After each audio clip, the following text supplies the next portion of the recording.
Russia has shattered peace in Europe. The people of Ukraine are fighting for their freedom in the face of Russia's unprovoked invasion. We deplore the tragic loss of life, enormous human suffering and destruction. Our thoughts are with those killed, injured and displaced. We call on Russia to stop this senseless war. Immediately cease its assaults, withdraw all its forces from Ukraine, and turn back to the path of dialogue and turn away from aggression. The Kremlin's objectives are not limited to Ukraine. Russia has demanded legally binding agreements to renounce further NATO enlargement and to remove troops and infrastructure from allies that joined after 1997. We are facing a new normal in European security, where Russia openly contests the European security order and uses force to pursue its objectives. The world will hold Russia and Belarus accountable for their actions. Russia as the aggressor, Belarus as the enabler. President Putin's decision to pursue his aggression against Ukraine is a terrible strategic mistake, for which Russia will pay a severe price for years to come.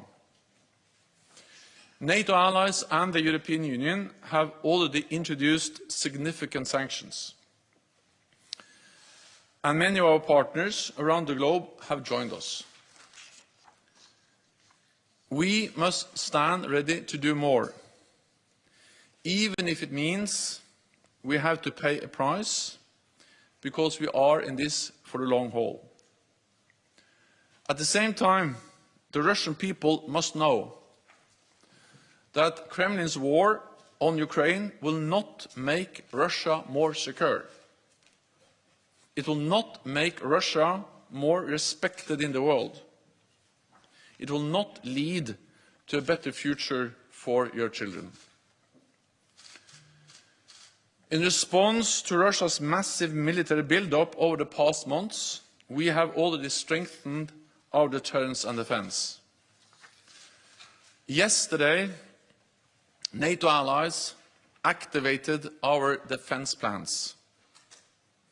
And as a result, we are deploying elements of the NATO response force on land, at sea and in the air, to further strengthen our posture and to respond quickly to any contingency. The United States, Canada and European allies have deployed thousands of more troops to the eastern part of the alliance. We have over 100 jets at high alert, operating in over 30 different locations, and over 120 ships from the high north to the Mediterranean, including 3 strike carrier groups. There must be no space for miscalculation or misunderstanding. We will do what it takes to protect and defend every ally and every inch of NATO territory. Leaders today also made clear that we must continue our support to Ukraine. The Kremlin is trying to make NATO and the EU provide less support to our partners. So our collective answer must be more support to countries like Georgia, Moldova and Bosnia-Herzegovina. to help them succeed with their democratic reforms and pursue the path that they have freely chosen. More than ever, this crisis demonstrates the importance of North America and Europe standing together in NATO. There is no security in Europe without a strong transatlantic bond. With that, I'm ready to take your questions. Okay, we'll go to Al Jazeera.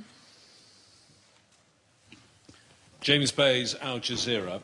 How fearful are you about the possible fall of Kyiv? How long, in your estimation, can the government of Ukraine last? And if we move to a resistance insurgency type situation, what support can NATO then give? So what we see now is a full-fledged invasion of Ukraine from multiple directions with air, sea and land capabilities. And this is actually in line with what our intelligence services predicted over a long period of time, because we saw the build-up around Ukraine with air, sea and land forces. We see, of course, that they're moving towards Kiev. We also see the rhetoric, the messages, which is strongly indicating that the aim is to change government, to change and remove the democratically elected government in Kiev. We are in close contact with the government of Ukraine. We are, of course, monitoring the situation very closely. It is still a fluid situation. What we have seen is that the Ukrainian forces are fighting bravely and are actually able to inflict damage on the invading Russian forces. But again, it is a very fluid and an evolving situation. NATO allies expressed at the summit today that they provide support to Ukraine. They are ready to continue to provide support to Ukraine, military support, financial support, humanitarian support. And then I think we all have to judge how things evolve. But the message from NATO leaders and also from Finland and Sweden, EU, is that we are there to support Ukraine. We have supported Ukraine for many years and we continue to provide support. We'll go to the National Press Agency of Ukraine. Dmitry Shkurko, National News Agency of Ukraine. Secretary General, in the current situation which we observe now in Ukraine, does NATO preserve its desire to assist Ukraine with defensive equipment? In particular, can we expect that NATO will provide Ukraine with so badly needed anti-aircraft equipment? Thank you so much. So NATO allies continue to provide support to Ukraine, and it was actually at the meeting today at the NATO summit with EU and Finland and Sweden. Allies announced and also informed other allies about the type of weapons, the type of support, and some of that also includes air defense systems. So NATO allies have and continue to provide support, military, but also different types of equipment to Ukraine. Then we all realize that, of course, in this very evolving and difficult situation, it's hard to predict what will be the what are the possibilities in the future. But allies are providing support and are very committed to continue to provide support. Okay, we'll go to NBC, just behind the cameras. Thank you, Mr. Secretary General. There's concern that NATO could get pulled into this conflict if Russia were to shut down electricity or other services in Ukraine that could spill over into Poland or Romania. Can you say explicitly whether a Russian cyber attack of that nature would trigger an Article 5 collective defense? So we are sending a very clear message to Russia that we provide support to our partner, Ukraine, and allies provide many different types of support. NATO help Ukraine also with their cyber defenses. But then for NATO allies, we provide the absolute security guarantees under the Washington Treaty, Article 5. An attack on one will be regarded as an attack on all.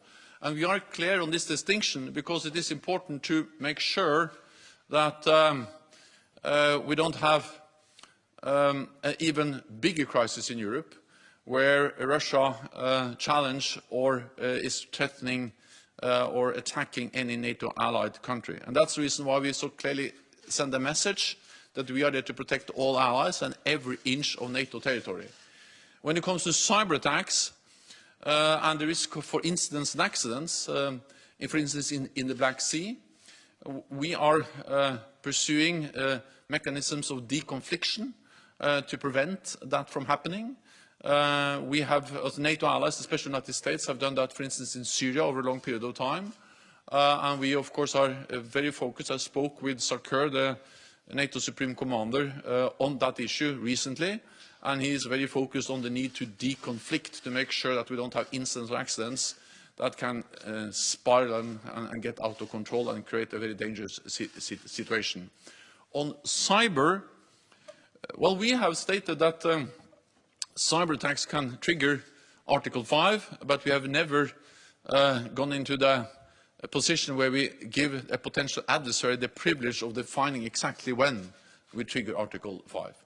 We are focused on strengthening our cyber defenses. We are very much aware of that that's a risk, and therefore we are stepping up both the protection of our cyber networks, but also providing support to Ukraine, and we are very focused on the need for deconfliction. Okay, we'll go to NPR Deutsche Welle. Just Thank you. Terry Schultz with NPR and DW. I want to know more about the deployment of the NRF forces, please. How many will be sent where, from where? How long will it take to get there? Thinking about military mobility, as always. And also, what has changed in your calculation about the threat to NATO territory that has led allies to make the decision to deploy this for the first time in history for the purposes of collective defense? Thank you. Well, what has changed over the last days is, of course, that there's a full-fledged invasion of a partner, a country that borders several NATO allied countries. And this is the most serious security crisis we have faced in Europe for decades. And therefore, we have the High Readiness Force, we have the NATO Response Force, and that's the reason why we are deploying it, to, again, prevent any miscalculation, any misunderstanding that we are not ready to protect and defend all allies. And of course, this is something all allies have agreed to do. 30 allies agreed. But of course, especially those in the eastern part of the alliance are extremely concerned. They are close to this, the fighting in Ukraine, and they also border Russia, and they have seen not only the military build-up and the ongoing war in Ukraine, but also seen the very threatening rhetoric. Because this goes far beyond Ukraine. This is about how Russia is actually challenging, contesting core values for our security, and demanding that NATO should withdraw all forces and infrastructure from almost half of our members. And they have stated that if we don't do that, if we don't meet their demands, there will be what they call military technical consequences. So we have to take this seriously, and that's exactly why we are now deploying the NATO Response Force for the first time in a collective defense context. And we speak about thousands of troops. We speak about air and maritime capabilities. They are already actually part of the standing naval groups. We have many planes operating in the eastern part of the alliance, and then several allies have partly already assigned troops and forces to the NATO Response Force. We have the lead elements, which are led by France. We have the United States, which has assigned thousands of troops to the NATO Response Force, and these will be deployed to different places in the eastern part of the alliance. Well, they are partly coming from the United States, but these are also very much European troops. For instance, the lead element, the VJTF, the High Readiness Joint Task Force, is now led by France. There's a strong German component there, and other allies also part of that. Associated Press. Lorne Cook, Associated Press. Just to follow up on that, Secretary General, the VJTF can only go to one place, and you have 8 allies that are extremely nervous. I mean, where might you send it? Have you identified a particular weakness on that eastern flank? Thank you. But I think we have to understand that we have many elements, components of the NATO response force. We have increased the readiness of the NATO response force, and then I don't speak only about the lead element or the VJTF, the Very High Readiness Joint Task Force, but we speak about more elements than just that one. Second, we have allies, the United States, but also the United Kingdom and other allies that have increased readiness of forces that are assigned to NATO and the NATO response force. So, of course, these are additional forces that we can deploy as part of the broader deployment of the NATO response force. I'm not saying that we are deploying the whole force. The size of the NATO response force has been tripled since 2014 to roughly 40,000 troops. I'm not saying we are deploying the whole thing. I'm saying that we are deploying elements of the lead, also the VJTF, and elements of the rest of the NATO response force. And then it is for SACEUR to make fine decisions exactly on where the different elements are deployed. But we activated the defense plans yesterday, and now the elements of this force will be deployed, or is being deployed. Okay, we'll go to TV2. Lady in white. Lady in white over there. Thanks, Elin Sørsdal, TV2 Norway. I'll just follow up on AP and what Terry from NPR said. How quick can these troops and this force be deployed? But some of these forces are already operating because we have sea and air forces, which are also already part of the NATO maritime forces operating from the Barents Sea down to the Mediterranean. Some are air forces, the air component of the NATO response force. And then some of the land forces also can move within a few days because they are part of either the lead element, which has already high readiness, or the other elements that has been put on high readiness. So we speak about days, and some are already operating because we have increased our presence already. Okay, we'll try to take a couple of questions online. We'll go first to Frankfurt Allgemeine Zeitung, Thomas Kutschka. Thanks a lot. Good afternoon. Secretary General, in the statement that has just been released, it is said that Russia's actions are flagrant rejection of the principles enshrined in the NATO-Russia Founding Act. And then it continues, it is Russia that has walked away from its commitments under the Act. Does that mean that NATO now considers the NATO-Russia Founding Act as obsolete, or do NATO member states are they still bound? Do they still feel bound by this document? Thanks a lot. The NATO leaders decided today a statement where we clearly state the fact that Russia has walked away.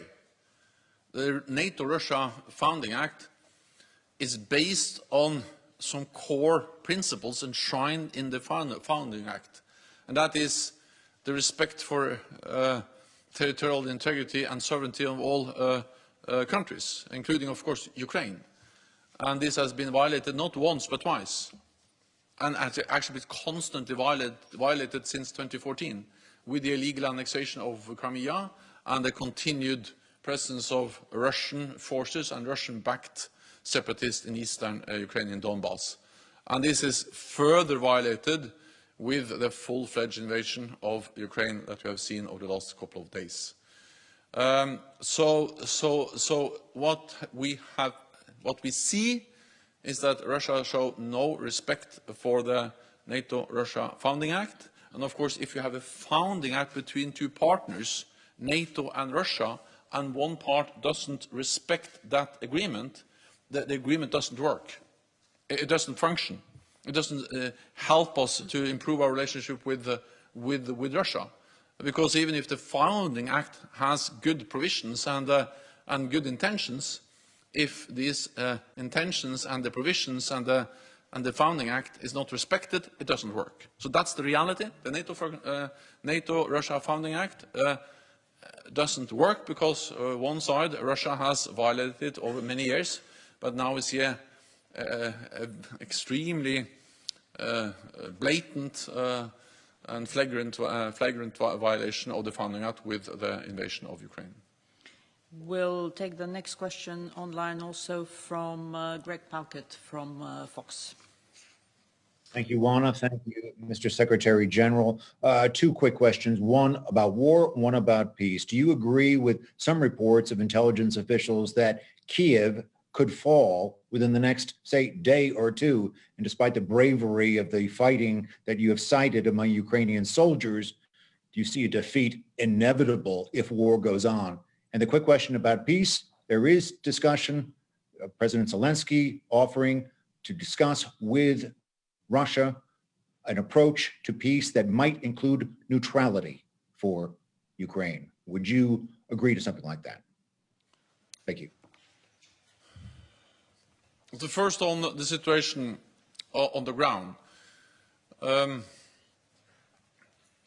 It is a full invasion of Ukraine. They are moving towards Kiev, and the stated goal is to change the government of Ukraine. It is a very unpredictable situation. Therefore, I will not speculate, but I will pay my respect to the Ukrainian armed forces, which are really proving their bravery and their courage by fighting and standing up against the much larger invading Russian force. On potential talks between the government of Ukraine, President Zelensky, and Russia, my main message is that this is for President Zelensky and the government of Ukraine to decide.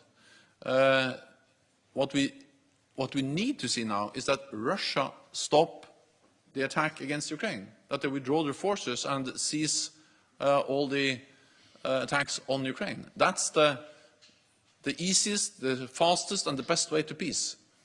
So if they want peace, then it's just stop to attack Ukraine. And therefore we call on Russia to do exactly that. Okay, we'll go to NTV.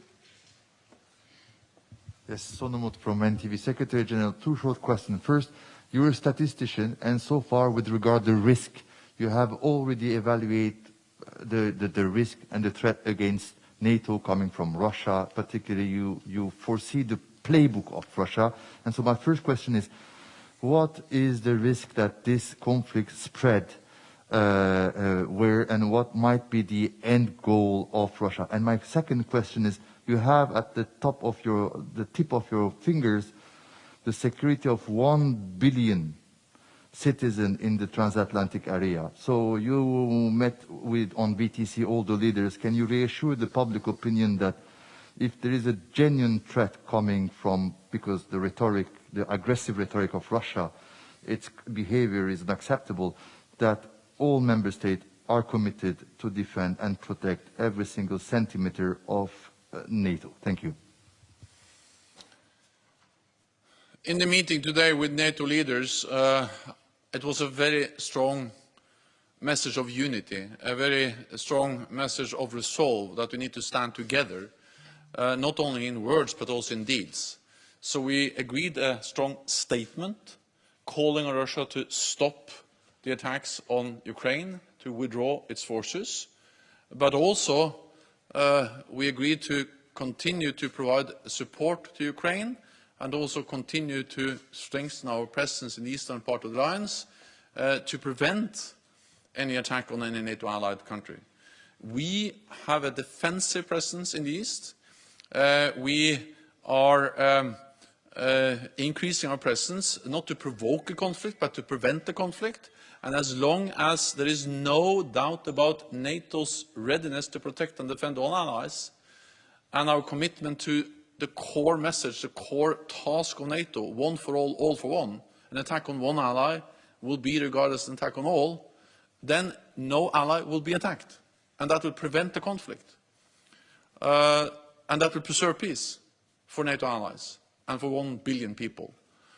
And that's the reason why we communicate so clearly, and that's the reason why we are deploying more troops in the eastern part of the alliance, to make sure that there is no possibility to misunderstand our readiness to protect and defend all allies. And again, this is to preserve peace, to prevent an attack, and to prevent that the war which is going on in Ukraine spill over to any NATO allied country. And that was the message from NATO leaders today. That was also the message when I met with many of them in the G7 yesterday. And that is also, of course, a message when we speak to close partners, Finland, Sweden, and the European Union, because we all are concerned, and Russia's attack on Ukraine is more than an attack on Ukraine. It's a devastating, horrendous attack on innocent people in Ukraine, but it's also an attack on the whole European security order, and that's the reason why we take it so extremely seriously. Deutsche Welle. Thank you, Alexandra von Nahm, Deutsche Welle. Secretary General, one question on Ukraine's request for Turkey to close the Bosporus for Russian warships. Was that discussed today? And one follow-up on the question just asked. We heard today from the Lithuanian foreign minister saying that when we lose Ukraine today, we will be fighting for NATO later. Would you say that the statement is exaggerated? Thank you. So on the Bosporus, that was not an issue.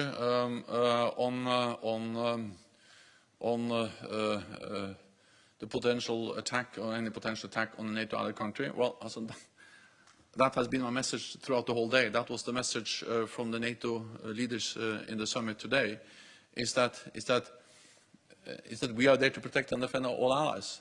NATO is the strongest military alliance in the world. And make no mistake, we are there to protect and defend all allies and every inch of NATO territory. And we convey that message again and again, both in words but also in deeds. And that's the way to prevent war, that's the way to prevent an attack, to preserve peace, and we have done so for more than 70 years, and we will continue to do it, also in the light of the attack on Ukraine. Thank you very much. This concludes this press conference. Thank you so much.